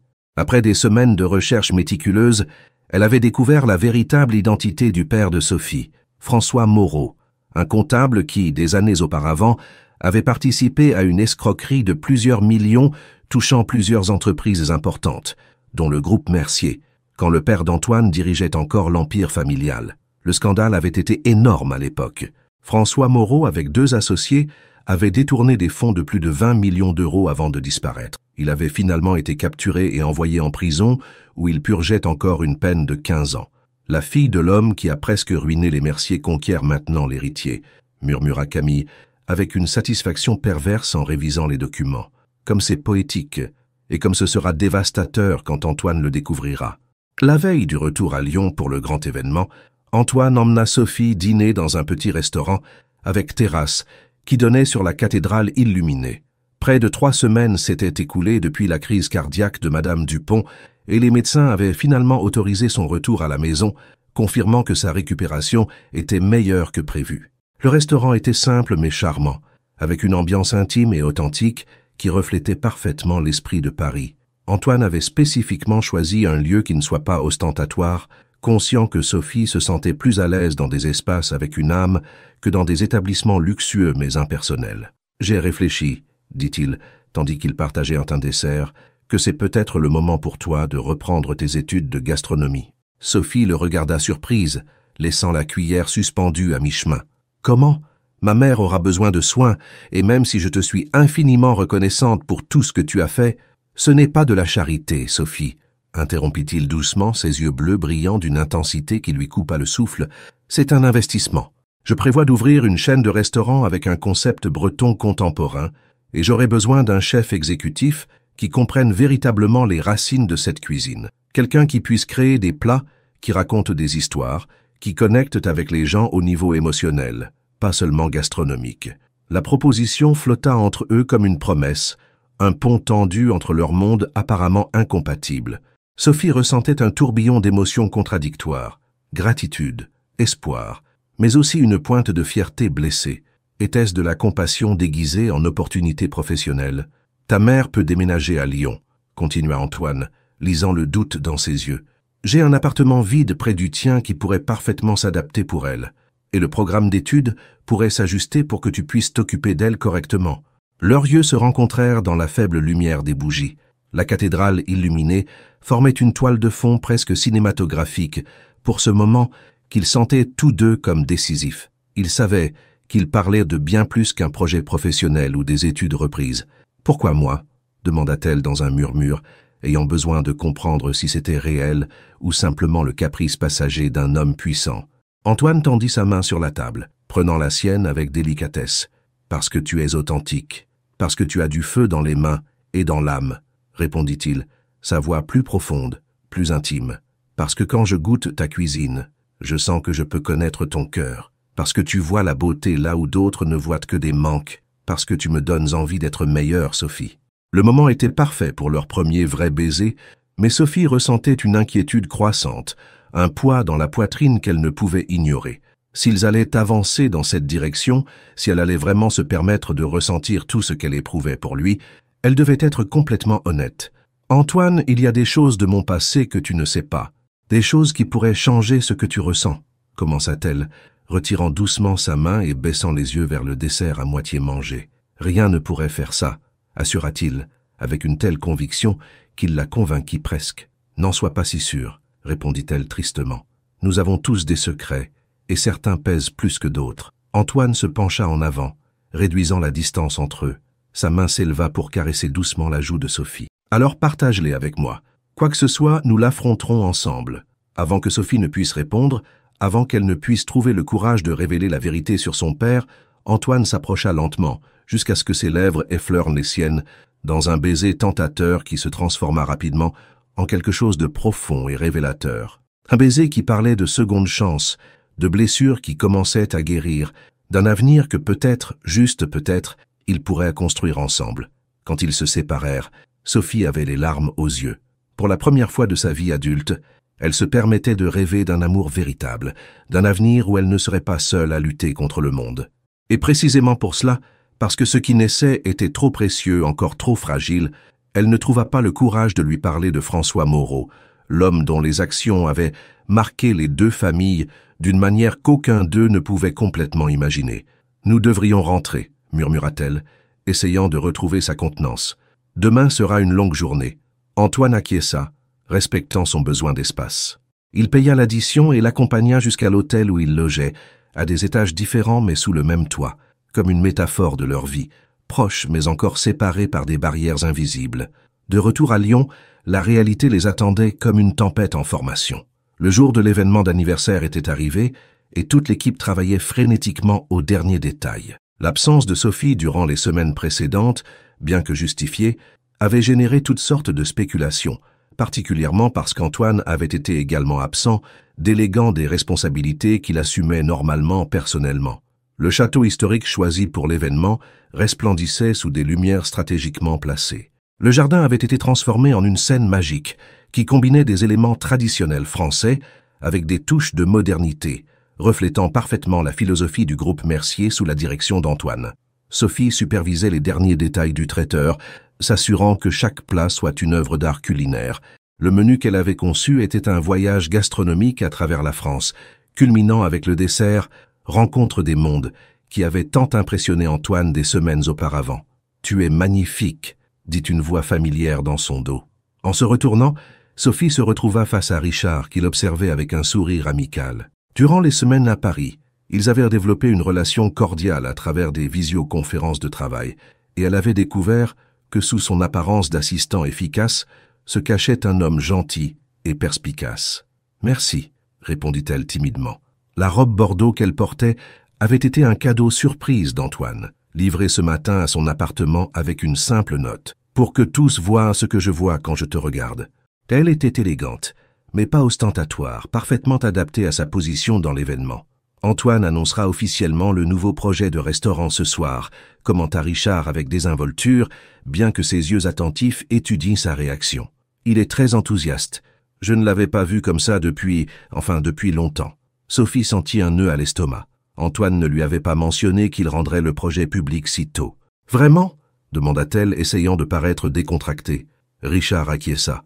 Il prévoit aussi de te présenter comme la future chef exécutive, ajouta-t-il, confirmant ce qu'elle soupçonnait. C'est un grand pas pour vous deux, tu ne crois pas? Avant qu'elle ne puisse répondre, Camille apparut avec son élégance intimidante habituelle et un sourire qui n'atteignait pas ses yeux. Richard, on a besoin de toi à l'entrée. Il semble qu'il y ait un problème avec la liste des invités. Une fois que Richard se fut éloigné, Camille se tourna vers Sophie avec un sourire faussement cordial qui glaça le sang de la jeune chef. Il y avait quelque chose de prédateur dans la façon dont elle la regardait, comme un félin sur le point de bondir sur sa proie. « Je voulais te féliciter personnellement », dit-elle d'une voix doucereuse. « N'importe qui ne réussit pas à éblouir ainsi Antoine Mercier. Je dois admettre que ta stratégie était brillante.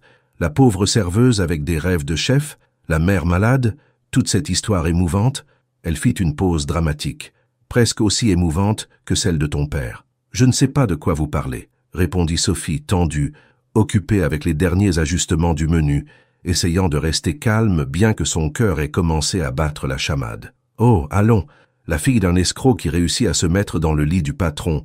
C'est presque poétique, » continua Camille, venimeuse. « Ou est-ce qu'Antoine sait déjà que ton père n'a pas seulement abandonné ta mère, mais qu'il est en prison pour fraude?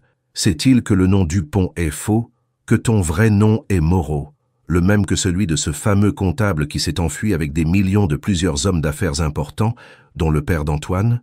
Sophie pâlit. C'était vrai. Son père avait été complice dans une escroquerie qui avait affecté de nombreuses familles puissantes, y compris les Mercier. Elles avaient changé de nom et avaient déménagé dans un village reculé pour éviter la honte publique, pour tenter de construire une nouvelle vie loin du scandale. « Comment ?» balbutia-t-elle, incapable de compléter la question, bien que la réponse soit évidente. Camille avait mené une enquête approfondie, déterminée à trouver quelque chose qu'elle pourrait utiliser contre elle. « J'ai mes ressources, » répondit la femme avec satisfaction. « Ce qui m'intrigue, c'est si tu ne savais vraiment pas que ton père a aidé à ruiner les Mercier, ou si tout cela a été une vengeance élaborée. Séduire le fils de l'homme qui a envoyé ton père en prison, ce serait un plan magistral de vengeance. » « Ce n'est pas ça, » protesta Sophie, horrifiée par cette suggestion. « Je ne savais même pas qu'Antoine était lié à cette affaire. Ma mère n'a jamais parlé des détails. Je savais seulement que mon père avait commis une fraude et était en prison. »« Je vois que tu ne lui as pas dit, » sourit Camille, triomphante, « comme c'est pratique. Juste au moment où il est sur le point d'annoncer ce projet de restaurant, avec toi comme protagoniste, quand il ouvre enfin son cœur à nouveau, il découvrira qu'il a fait confiance à la fille de l'homme qui a trahi sa famille. » « Comment savez-vous pour le projet ?» demanda Sophie, sentant que le sol se dérobait sous ses pieds. « J'ai mes méthodes, et j'ai aussi les preuves prêtes à les montrer à Antoine juste après son discours, » menaça-t-elle, « à moins que tu ne disparaisses maintenant. Démissionne, va-t'en loin, et je garderai ton sale secret. »« Je ne peux pas faire ça, » s'exclama Sophie désespérée. « L'événement, tout le travail, qu'est-ce qui fait le plus mal, Sophie ?» demanda Camille, avec une fausse compassion. « Que tu disparaisses sans explication. » ou qu'il découvre que la femme en qui il commençait à avoir confiance fait partie de la famille qui a failli détruire la sienne. Réfléchis bien. Si tu tiens vraiment à lui, tu lui épargneras cette douleur. Dévastée, Sophie vit s'effondrer son monde nouvellement construit. Elle ne pouvait pas permettre qu'Antoine découvre la vérité de cette façon, à travers Camille et ses insinuations malveillantes. Mais elle ne pouvait pas non plus fuir sans explication, pas après tout ce qu'ils avaient à partager. D'une main tremblante, elle écrivit une lettre confessant tout. Qui était vraiment son père? Comment elle avait grandi honteuse de son nom? Comment sa mère avait essayé de la protéger en changeant leurs identités? Comment elle n'avait jamais fait le lien entre l'affaire de son père et la famille Mercier jusqu'à ce moment? Elle expliqua qu'elle avait prévu de tout lui dire ce soir-là à Paris, mais qu'elle n'avait pas trouvé le courage, prise entre la peur de le perdre et le besoin d'être honnête. Elle laissa la lettre dans le bureau privé qu'Antoine maintenait au château, où elle savait qu'il la trouverait après l'événement. Puis, le cœur brisé, mais la conscience un peu plus légère, elle se dirigea vers l'aéroport pour prendre le premier vol disponible. Sa destination? Retourner en Bretagne, dans son petit village, où au moins elle avait de véritables racines, où sa mère l'attendait, ignorant cette nouvelle crise. Pendant ce temps, Antoine, ignorant tout, se préparait pour son discours. Vêtu d'un costume noir impeccable qui faisait ressortir le bleu intense de ses yeux, il révisait mentalement les mots qu'il avait préparés. Ce soir, il ne célébrerait pas seulement l'anniversaire de l'entreprise familiale. Il annoncerait aussi un nouveau chapitre dans sa vie personnelle et professionnelle, un dans lequel Sophie Dupont jouerait un rôle fondamental. À mesure que les invités arrivaient, politiciens, hommes d'affaires, célébrités, tous désireux d'être vus à l'événement social de l'année, Antoine cherchait Sophie du regard. Il y avait quelque chose d'important qu'il voulait lui dire avant de monter sur scène, quelque chose qu'il avait décidé durant le vol de retour à Lyon. « As-tu vu Sophie ?» demanda-t-il à Richard, qui supervisait l'arrivée des invités VIP. « Je l'ai vue il y a une vingtaine de minutes dans la zone cuisine », répondit son assistant. Elle semblait un peu bouleversée après avoir parlé avec Camille. Antoine fronça les sourcils. « Camille? Que voulait-elle ?»« Je ne sais pas, mais ça ne semblait pas être une conversation amicale, » commenta Richard avec préoccupation. « Veux-tu que je la cherche ?»« Non, je m'en charge, » répondit Antoine, se dirigeant vers la cuisine d'un pas décidé. Mais Sophie n'était plus là ni nulle part ailleurs dans l'événement. C'était comme si elle s'était évanouie. Avec une inquiétude croissante, Antoine chercha Camille, la trouvant finalement près du bar, bavardant gaiement avec un important politique. « Où est Sophie ?» demanda-t-il sans préambule, interrompant la conversation. Camille le regarda avec une surprise feinte. « Elle ne te l'a pas dit ? Elle m'a dit qu'elle avait une affaire urgente à régler, quelque chose en rapport avec sa mère, je crois. » L'explication semblait plausible, étant donné la récente maladie de Madame Dupont, mais quelque chose dans le ton de Camille, dans la satisfaction à peine dissimulée de ses yeux, déclencha toutes les alarmes d'Antoine. « Que lui as-tu dit ?» exigea-t-il, sa voix dangereusement basse. « Nous avons juste eu une petite conversation de femme à femme, » répondit Camille avec une fausse innocence. « Peut-être devrais-tu lui demander sur son ascendance, sur qui elle est vraiment. » Avant qu'Antoine ne puisse répondre, Richard apparut pour l'informer qu'il était l'heure de son discours. Les invités attendaient, les médias étaient prêts à transmettre en direct ses paroles. Ils ne pouvaient pas le retarder. Avec un dernier regard d'avertissement à Camille, Antoine se dirigea vers la scène improvisée dans les jardins. Tandis qu'il montait les marches, il remarqua que son téléphone vibrait avec un message. C'était de Sophie. « Je suis désolé. Je ne peux pas rester. Dans ma lettre, tu comprendras pourquoi. Adieu, Antoine. » Le message le glaça. Quelle lettre? Quelle lettre? Et pourquoi cela sonnait-il comme un adieu définitif? Malgré la confusion et l'angoisse croissante, Antoine maintint sa contenance. Des années d'affaires sous pression lui avaient enseigné à séparer le personnel du professionnel, du moins en surface. Avec un sourire parfaitement répété, il souhaita la bienvenue aux invités et commença un discours qu'il avait mémorisé, mais qui sonnait maintenant creux à ses propres oreilles. Il parla de l'héritage de son père, de comment le groupe Mercier avait grandi sous sa direction, des nouveaux projets pour l'avenir, mais il omit toute mention des restaurants bretons et bien sûr de Sophie. Quelque chose lui disait que ce rêve partagé venait de s'évanouir avant même d'être annoncé publiquement. Quand il termina enfin la partie officielle de l'événement, il s'excusa discrètement et se dirigea vers son bureau privé. Il devait trouver cette lettre, comprendre ce qui s'était passé pour que Sophie s'enfuit ainsi, sans explication face à face.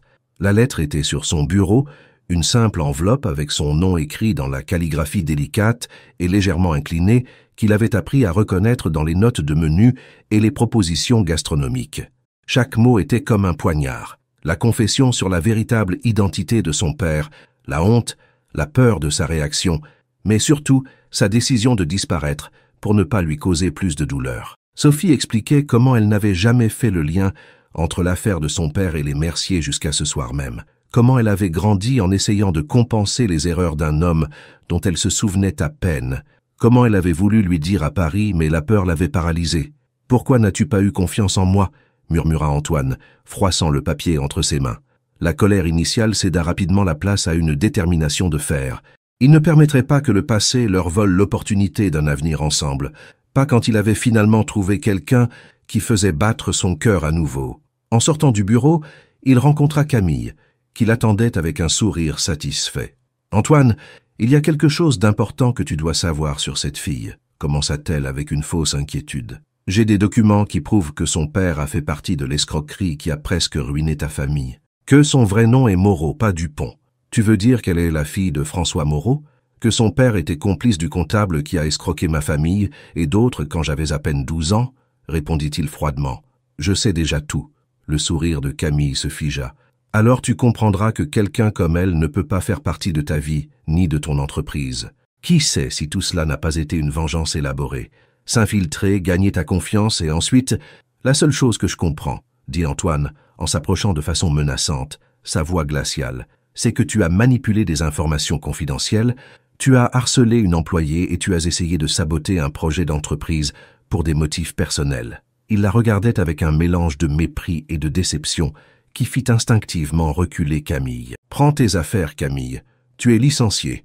Tu ne peux pas être sérieux, » s'exclama-t-elle, la panique remplaçant son assurance habituelle. « J'ai consacré 8 ans de ma vie à cette entreprise. À toi. Tout ce que j'ai fait était pour te protéger. »« Non, tout ce que tu as fait était pour tes propres intérêts, » corrigea-t-il durement. « Et il n'y a plus de place pour cela dans ma vie, ni dans mon entreprise. Tu as jusqu'à demain pour quitter ton bureau. Si tu tentes quoi que ce soit contre Sophie, ou si tu divulgues une information confidentielle, tu feras face à un procès qui te fera souhaiter de ne m'avoir jamais connu. » Sans attendre de réponse, il se dirigea vers sa voiture. Il avait une idée assez claire de où trouver Sophie. Le petit village de Saint-Briac-sur-Mer recevait les premiers rayons de l'aube lorsque le luxueux véhicule d'Antoine s'arrêta devant la modeste maison de pierre où Sophie avait grandi. Le contraste était saisissant. L'élégance urbaine du SUV noir face à l'environnement rural de maisons simples, rues pavées et falaises majestueuses à l'horizon. Madame Dupont, qui était rentrée chez elle 2 jours plus tôt grâce à un transfert privé organisé par Antoine, fut la première à le voir. Elle sourit pour elle-même, sans surprise aucune. D'une certaine façon, elle avait attendu cette visite depuis que Sophie était arrivée au milieu de la nuit, les yeux gonflés d'avoir tant pleuré et une histoire fragmentée sur des secrets de famille et des cœurs brisés. Sophie était assise sur le petit porche, enveloppée dans un châle tricoté par sa grand-mère, le regard perdu vers les falaises couvertes de brume matinale. Le café fumant entre ses mains restait intact, témoignage de sa distraction. Elle n'avait pas dormi de la nuit, tourmentée par la culpabilité, le regret et la certitude d'avoir perdu quelque chose de précieux avant même de le posséder complètement. Le bruit du moteur la tira de ses pensées. En levant les yeux, son cœur fit un bond en reconnaissant le véhicule.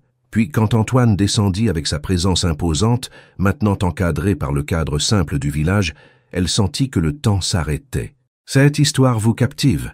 N'oubliez pas de nous dire dans les commentaires de quelle ville vous nous suivez et abonnez-vous pour ne rien manquer du dénouement de l'histoire d'Antoine et Sophie. » Il portait un jean et une chemise décontractée, si différents des costumes élégants avec lesquels elle le voyait habituellement. Son visage montrait des signes de fatigue, probablement dus au long voyage nocturne depuis Lyon, mais ses yeux bleus gardèrent la même intensité qui l'avait captivé dès le premier jour. « Comment m'as-tu trouvé ?» demanda-t-elle d'une voix tremblante quand il s'approcha du porche. « Ta mère, » répondit-il simplement. « Je lui ai envoyé un message hier soir, après avoir lu ta lettre. Elle était inquiète pour toi. » Sophie lança un regard accusateur vers l'intérieur de la maison, où sa mère devait certainement faire semblant de ne pas épier derrière le rideau de la fenêtre. « J'aurais dû imaginer que vous deux aviez déjà une sorte de communication secrète, » commenta-t-elle avec l'ombre d'un sourire qui n'atteignit pas ses yeux. « Tu as lu ma lettre, » affirma-t-elle, remarquant le papier froissé qu'il tenait dans sa main. « Chaque mot, » confirma Antoine, montant les 2 marches qui le séparèrent du porche. Ils étaient maintenant face à face, à seulement 1 mètre de distance. Sophie ferma les yeux, attendant le reproche, l'accusation, même le mépris. À la place, elle sentit les mains d'Antoine prendre les siennes, chaudes et fermes. « Mon père aussi a commis des erreurs, Sophie, » commença-t-il d'une voix douce mais assurée. « Affaires troubles, décisions discutables, manipulations qui ont affecté de nombreuses familles. La différence est qu'il avait de l'argent pour le cacher, et ton père, non. » Sa voix était calme, sans trace de la colère ou de la déception qu'elle avait redoutée. « Et à propos de l'escroquerie à laquelle ton père a participé, sais-tu pourquoi les médias n'en parlent jamais quand ils évoquent l'histoire des Mercier ?» Sophie secoua la tête, confuse. « Parce que mon père a délibérément gonflé les chiffres pour toucher l'assurance, » confessa Antoine avec amertume. « L'escroquerie a existé, oui, mais mon père l'a utilisée à son propre avantage, exagérant les pertes. Ton père est allé en prison, mais le mien aurait dû l'y accompagner pour fraude à l'assurance. » Cette révélation laissa Sophie sans voix. Tout ce temps, elle avait porté la honte d'être la fille d'un criminel, pour découvrir que la ligne entre victime et bourreau était bien plus floue qu'elle ne l'avait imaginé. « Nous ne sommes pas nos parents, Sophie, » continua Antoine, s'approchant d'un pas de plus, éliminant presque complètement la distance entre eux. « Nous ne portons pas leurs fautes, nous ne sommes pas condamnés à répéter leurs erreurs, c'est la leçon que nous devons tous deux apprendre. Mais je t'ai menti, » sanglota-t-elle, les larmes débordant finalement. « Je t'ai caché qui j'étais vraiment. Tu m'as montré exactement qui tu es, » corrigea-t-il, relevant doucement son menton pour qu'elle le regarde directement. Une femme courageuse, travailleuse, loyale. Quelqu'un qui a lutté contre vent et marée pour construire quelque chose de bon à partir de la douleur. Quelqu'un qui prend soin de sa mère avec dévotion, qui se préoccupe plus des autres que d'elle-même. Quelqu'un qui cuisine avec son âme et aime de tout son cœur, bien qu'elle essaie de le cacher. Sa voix s'adoucit encore plus. C'est ce que j'aime chez toi, Sophie. Pas ton nom, que ce soit Dupont ou Moreau. Toi, exactement comme tu es. Le mot « aime » flotta entre eux comme une révélation, un miracle inattendu au milieu de tant de confusion et de douleur. « Tu m'aimes » demanda-t-elle, incrédule, craignant d'avoir mal entendu, d'avoir projeté ses propres sentiments dans ses paroles. « Avec chaque partie de moi que je croyais morte », confessa Antoine, sa voix se brisant légèrement sous l'émotion. Ses mains encadrèrent le visage de Sophie avec une tendresse infinie. « Et si tu me le permets, je passerai le reste de ma vie à te le prouver. Non pas parce que j'ai besoin de le faire, mais parce que je veux que chaque jour, tu saches à quel point tu es extraordinaire pour moi. » Ils s'embrassèrent sous le soleil naissant, tandis que les cloches de l'église du village sonnaient au loin, comme pour célébrer un nouveau commencement. Un baiser qui avait le goût des promesses, des secondes chances, des blessures qui commençaient à guérir. Depuis la fenêtre, Madame Dupont observait la scène avec des larmes de bonheur. Après tant de souffrances, sa fille trouvait enfin le bonheur qu'elle méritait, avec un homme qui la voyait vraiment, qui valorisait sa force et sa bonté par-dessus tout. « Reste avec moi aujourd'hui », demanda Sophie quand ils se séparèrent. « Je veux te montrer mon village, les falaises où je jouais enfant, les marchés qui ont inspiré mon amour pour la cuisine. »« Je resterai aussi longtemps que tu voudras », répondit Antoine, entrelaçant ses doigts avec les siens. « Le monde peut attendre. » Et ainsi, durant les 3 jours suivants, Sophie lui montra son univers. Les sentiers entre les champs où elle avait appris à distinguer les arômes, la petite école où une institutrice visionnaire avait encouragé ses rêves d'étudier la gastronomie, le marché vibrant où chaque couleur, chaque texture, chaque saveur racontait une histoire. Antoine absorbait tout avec un intérêt sincère, connectant les pièces du puzzle qu'était Sophie, comprenant enfin d'où venait cette force silencieuse, cette capacité à trouver la beauté dans la simplicité, ce talent pour transformer des ingrédients basiques en expériences mémorables. Le soir, assis sur le porche sous un ciel parsemé d'étoiles, il parlait pendant des heures. Sans secret, sans barrière, construisant lentement les fondations de quelque chose qu'ils pressentaient tous deux comme étant pour toujours. « J'ai une proposition différente », dit Antoine lors de leur dernière nuit au village. « Je veux toujours la chaîne de restaurants bretons, mais avec une approche différente. Je ne veux pas que ce soit juste une affaire de plus du groupe Mercier. Je veux que ce soit le tien, Sophie, ta vision, ton concept. Le mien ?» demanda-t-elle surprise. « Comment pourrais-je... Je serai l'investisseur principal, bien sûr, continua-t-il, ses yeux brillants d'enthousiasme. Mais tu seras la propriétaire majoritaire. C'est ta connaissance, ton talent, ton héritage culturel qui rendront ce projet spécial. Je fournirai simplement le capital et les contacts. » Sophie le regarda avec étonnement. Ce n'était pas de la charité ni de la condescendance qu'elle voyait dans ses yeux, mais un respect authentique, une confiance en ses capacités. « Et ma mère ?» demanda-t-elle, toujours pragmatique, même au milieu de l'émotion. « Elle peut rester en Bretagne si elle préfère la tranquillité du village, ou déménager à Lyon si elle veut être près de toi, » répondit Antoine. « Dans tous les cas, elle aura les meilleurs soins médicaux et tout le soutien dont elle aura besoin. »« Ça semble trop parfait, » murmura Sophie, une partie d'elle craignant encore que tout ne soit qu'un rêve dont elle se réveillerait bientôt. « Ce ne sera pas parfait, » corrigea Antoine avec un sourire réaliste. « Il y aura des obstacles, des moments difficiles, des décisions compliquées. Mais nous les affronterons ensemble si tu le veux. » 6 mois plus tard, le restaurant Racine ouvrait ses portes dans le centre historique de Lyon. Le bâtiment ancien soigneusement restauré conservait son essence originale, mais incorporait des éléments contemporains, créant un espace qui semblait suspendu entre le passé et le futur, tout comme la cuisine que Sophie avait développée.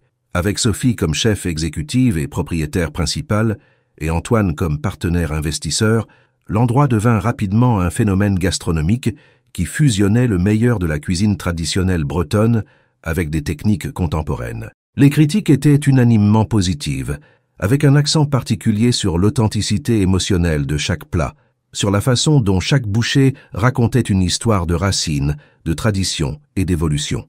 Lors de l'inauguration officielle, Madame Dupont, complètement rétablie grâce à une chirurgie innovante et un suivi médical rigoureux, coupait le ruban, entouré de jeunes cuisiniers du village natal de Sophie, maintenant boursiers, pour étudier la gastronomie dans l'école que la Fondation Mercier avait ouverte en Bretagne. « N'oublie jamais d'où tu viens », avait dit Antoine à Sophie quand ils planifièrent le projet. « Tes racines sont ta force, pas ta faiblesse. » Ce soir-là, après le départ du dernier client, Antoine emmena Sophie sur la terrasse du restaurant, décorée de lumière douce et de fleurs typiques de Bretagne. Sous un ciel étoilé, il s'agenouilla devant elle avec une petite boîte de velours à la main. « Il y a un an, je suis entré par erreur dans un restaurant et j'ai trouvé bien plus qu'une excellente chef, dit-il d'une voix émue. J'ai trouvé l'amour que je ne croyais plus possible, le courage que j'avais oublié et un avenir que je veux construire ensemble. » Il ouvrit la boîte, révélant une bague avec une émeraude entourée de petits diamants, de la même teinte que les yeux de Sophie. « Durant ces mois ensemble, nous avons affronté le passé. Nous avons guéri des blessures que nous croyions éternelles, et nous avons construit quelque chose de beau. Mais ce n'est que le début. » Sophie le regardait avec des larmes contenues, son cœur battant si fort qu'elle pouvait presque l'entendre. « Sophie Dupont-Moreau, continua-t-il, utilisant ces deux noms, une façon d'honorer toute son histoire. Me ferais-tu l'honneur de devenir ma femme, de partager avec moi non seulement ce projet, mais tous les projets, tous les rêves, tous les jours qu'il nous reste à vivre? » « Oui, » répondit-elle, entre des larmes de bonheur, sa voix à peine un murmure. « 1000 fois oui, Antoine. » Ils s'embrassèrent sous les étoiles, scellant une promesse qui avait commencé avec une assiette brisée et une main tendue au milieu de l'humiliation. Un an plus tôt, aucun des deux n'aurait imaginé que cette rencontre fortuite changerait leur vie pour toujours, que les cicatrices qu'ils portaient tous deux ne seraient pas un obstacle mais le pont qui les connecterait à un niveau que peu parviennent à atteindre. La nouvelle des fiançailles entre Antoine Mercier, l'un des hommes d'affaires les plus puissants de France, et Sophie Dupont, la chef révélation du moment, fit sensation dans les cercles sociaux et médiatiques. Les tabloïds spéculaient sur l'histoire d'amour, inventant des romances torrides et des rencontres clandestines qui avaient peu à voir avec la réalité. « Laisse-les parler », disait Sophie quand Antoine s'irritait des faussetés publiées. « L'important est ce que nous savons, nous. » Le mariage, célébré 6 mois plus tard dans les jardins du château qu'Antoine avait acheté aux abords de la Bretagne, fut un événement intime, malgré les attentes de la haute société. Seule la famille proche et les vrais amis furent invités. Marie, maintenant directrice d'image du groupe Mercier, pleurait émue aux côtés de Richard, avec qui elle avait commencé une romance inattendue durant les préparatifs du restaurant. À la demande de Sophie, le repas fut préparé par les étudiants de l'école de gastronomie de la Fondation, supervisé par des chefs locaux. Chaque plat racontait une histoire, chaque saveur était un hommage aux racines que tous deux avaient appris à valoriser.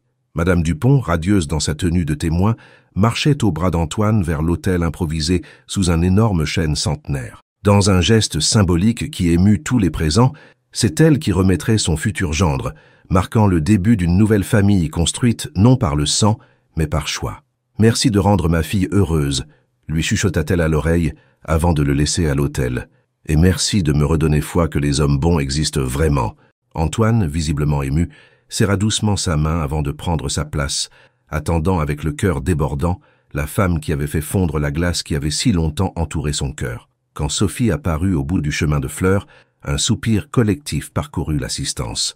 Sa robe, conçue par une talentueuse artisane du village, combinait le blanc traditionnel avec des broderies colorées typiques de Bretagne. Dans ses mains, elle portait un bouquet de fleurs sauvages qui, selon la tradition locale, portait bonheur aux nouveaux mariés. Antoine la regardait avancer comme s'il contemplait un miracle. D'une certaine façon, c'en était un. Tous deux avaient été si brisés, si méfiants envers l'amour, que se trouver et se reconnaître parmi des millions de personnes semblait l'œuvre du destin ou de quelque force supérieure qui avait décidé qu'il méritait une seconde chance.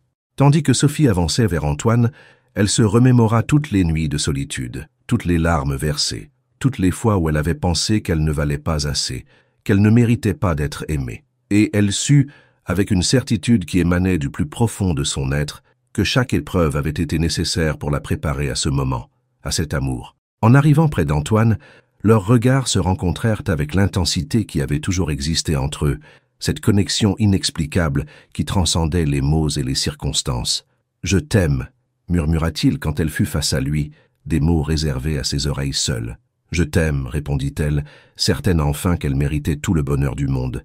Et tandis que le prêtre commençait la cérémonie, Sophie comprit finalement que le plus grand acte de courage n'avait pas été de survivre aux adversités, mais de se permettre d'être aimée sans réserve, avec toute son histoire, avec toutes ses cicatrices. Car le véritable amour n'efface pas le passé, mais l'intègre dans une histoire plus grande et plus belle, une histoire qui, comme la bonne cuisine, requiert des ingrédients amers et doux pour créer quelque chose d'extraordinaire. Si cette histoire d'amour et de dépassement de soi a touché votre cœur, n'oubliez pas de vous abonner à notre chaîne pour découvrir d'autres récits comme celui-ci. Racontez-nous en commentaire quelle ville et quel pays vous ont vu apprécier cette histoire et quels autres thèmes vous aimeriez que nous abordions dans nos prochains récits. Votre opinion est ce que nous valorisons le plus.